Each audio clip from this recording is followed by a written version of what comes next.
الحمدللہ والصلاة والسلام علی رسول اللہ اما بعد۔ محترم ناظرین و سامعین، ہم سنن ابن ماجہ میں سے ابواب الکفارات سماعت فرما رہے ہیں۔ ابواب الکفارات کا عنوان نمبر 12 ہے، باب ابرار المقسم، قسم دینے والے کی قسم پوری کرنا۔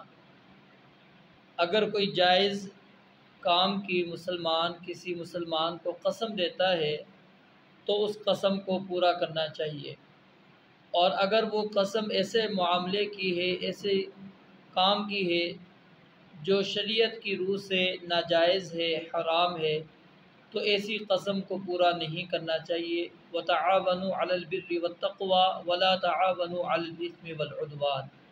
نیکی کے کاموں میں ایک دوسرے کے ساتھ تعاون کرنا ہے، گناہ کے کاموں میں ایک دوسرے کے ساتھ تعاون نہیں کرنا۔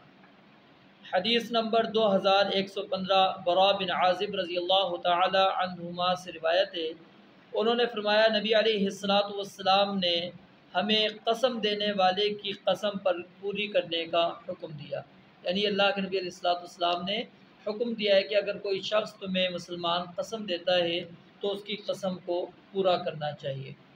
حدیث نمبر 2116، یہ روایت سند کے اعتبار سے ضعیف ہے، اس کے اندر یزید بن ابی زیاد راوی جو ہے وہ راوی ضعیف راوی ہے۔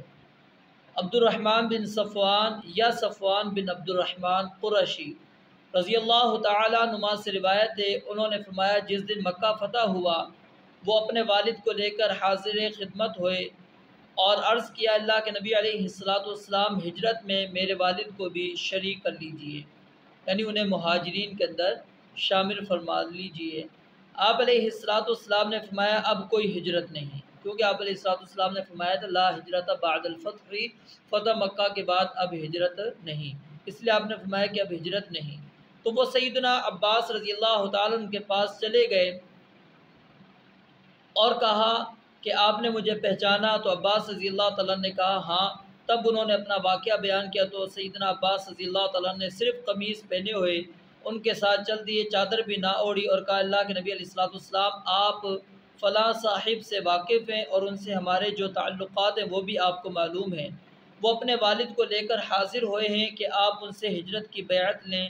تو نبی علیہ السلام نے فرمایا اب کوئی ہجرت نہیں۔ تو سیدنا عباس رضی اللہ تعالیٰ نے کہا میں آپ کو قسم دیتا ہوں۔ اس پر نبی علیہ السلام نے ہاتھ بڑھا کر ان صاحب کا ہاتھ چھو لیا اور فرمایا میں نے اپنے چچا کی قسم پوری کی ہے اور ہجرت کوئی نہیں ہے، یعنی جو قسم انہوں نے دی تھی آپ نے ہاتھ بڑھا کر وہ قسم پوری کر دی، لیکن آپ نے فرمایا کہ ہجرت کوئی نہیں۔ تو یہ روایت یزید بن ابی زیاد کی سند سے بھی اسی طرح مروی ہے، تو یہ روایت سند کے اعتبار سے ضعیف ہے۔ عنوان نمبر 13، باب النہی ان یقال ما شاء اللہ وشئت، یوں کہنا ممنوع ہے، منع ہے کہ جو اللہ تعالیٰ چاہے اور آپ چاہیں، یعنی ما شاء اللہ وشئت، جو اللہ چاہے اور آپ چاہیں، یہ جملہ کہنا ممنوع ہے۔ کیونکہ یہ لفظ جب انسان کہتا ہے تو اس وقت گویا کہ وہ اللہ تعالیٰ کی مشیت کو رسول مکرم صلی اللہ علیہ وآلہ وسلم کی مشیت کے ساتھ یا پھر کسی بھی انسان کی مشیت کے تابع کر دیتا ہے، ایک دوسرے کے لیے لازم اور ملزوم کر دیتا ہے۔ یعنی ایک کام وہ ہے جو اللہ تعالیٰ تو چاہتے ہیں لیکن آپ نہیں چاہ رہے ہیں یا رسول اللہ صلی اللہ علیہ وسلم نہیں چاہ رہے، تو اس کا مطلب کہ وہ کام نہیں ہونا چاہیے، دونوں کی چاہت ہونی چاہیے۔ تو اس کے اندر گویا کہ خالق اور مخلوق کو برابر کیا جا رہا ہے، حالانکہ خالق جدا ہے، مخلوق جدا ہے۔ اللہ کی مشیت وما تشاءون الا ان یشاء اللہ، اللہ فرماتے ہیں صرف وہی ہوتا ہے جو اللہ رب العالمین چاہتا ہے، تمہاری چاہت نہیں چلتی، صرف اللہ رب العالمین کی چاہت چلتی ہے، تمہاری مشیت تمہاری چاہت نہیں۔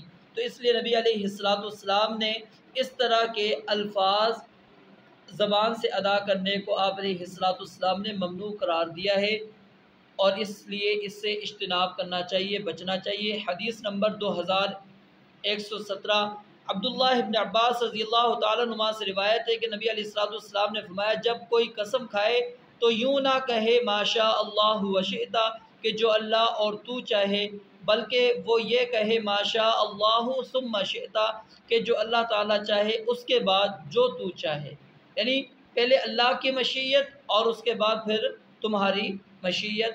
لیکن اس کے اندر بھی کیا ہے کہ الفاظ ماشاء اللہ و شئت کے اندر کیا ہے، اللہ اور مخلوق کو برابر قرار دیا جا رہا تھا۔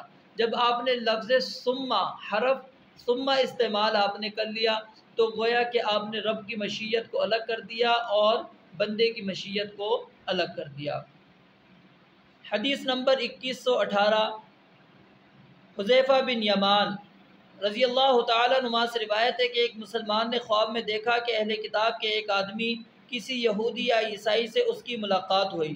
اس نے کہا تم مسلمان اچھے لوگ ہو اگر شرک نہ کرو، تم کہتے ہو جو اللہ اور محمد صلی اللہ علیہ وآلہ وسلم چاہیں۔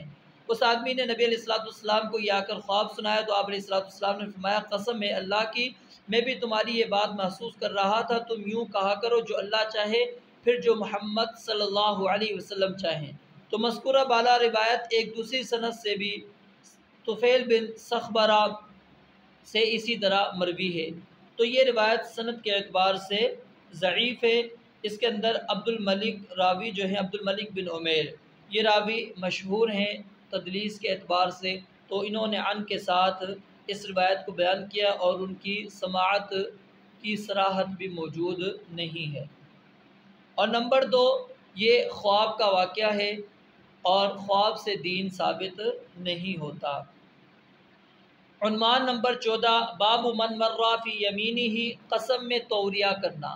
قسم میں توریہ کرنا، توریہ کا مطلب کیا ہوتا ہے؟ ایسی بات کرنا جس کے دو مطلب ہوں، مخاطب اس سے کچھ اور چاہتا ہو اور سمجھنے والا اس سے دوسرا مفہوم سمجھ لے، تو اس کو کہتے ہیں توریہ۔ سوید بن حنظلہ رضی اللہ تعالیٰ عنہ سے روایت ہے، انہوں نے فرمایا ہم لوگ نبی علیہ السلام سے ملاقات کے لیے روانہ ہوئے، ہمارے ساتھ وائل بن حجر رضی اللہ تعالیٰ عنہ بھی تھے۔ وائل رضی اللہ تعالیٰ عنہ کو ان کے ایک دشمن نے پکڑ لیا تو لوگوں نے قسم کھانے میں حرج محسوس کیا، میں نے قسم کھا لی کہ وہ میرے بھائی ہیں۔ اب یہ کیا ہے؟ توریتاً انہوں نے لفظ کہا، یہ ظاہر کیا کہ یہ وائل بن حجر نہیں ہے، تو اس نے انہیں چھوڑ دیا۔ پھر ہم نبی علیہ السلام کی خدمت میں حاضر ہوئے تو میں نے نبی علیہ السلام سے واقعہ عرض کیا کہ دوسرے افراد نے قسم کھانے میں حرج محسوس کیا اور میں نے قسم کھا لی کہ وہ میرے بھائی ہیں، تو آپ علیہ السلام نے فرمایا کہ تم نے سچ کہا، کیونکہ مسلمان کا بھائی ہوتا ہے۔ تو اب یہاں پر جو ہے سیدنا سوید، ان کی جو قسم کھانے سے مقصود تھا وہ یہ قسم نہیں تھی کہ یہ وائل بن حجر نہیں، بلکہ انہوں نے یہ قسم کھائی تھی کہ یہ میرے بھائی ہیں۔ تو اس اعتبار سے سوید رضی اللہ تعالیٰ عنہ جو ہے سچے تھے، اور اگلے بندے نے یہ سمجھا کہ واقعی یہ ان کے بھائی ہیں، یہ وائل بن حجر نہیں ہیں۔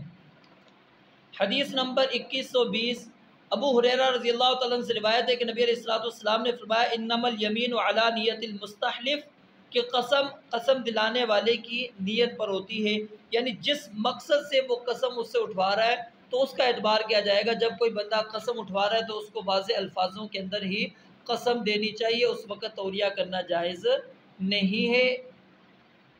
سیدنا ابو ہریرہ رضی اللہ تعالیٰ عنہ سے روایت ہے کہ نبی علیہ السلام نے فرمایا تیری قسم اسی مفہوم پر واقع ہوگی جس پر تیرا ساتھی قسم دلانے والا تجھے سچا سمجھے، یعنی کہ جو وہ سمجھ رہا ہے کہ میں جس مقصد کے لیے اس سے قسم اٹھوا رہا ہوں کہ وہ اسی مقصد کے لیے قسم اٹھا رہا ہے تو پھر تو درست ہے، اگر وہ توریہ کرتا ہے تو پھر یہ جائز نہیں ہے۔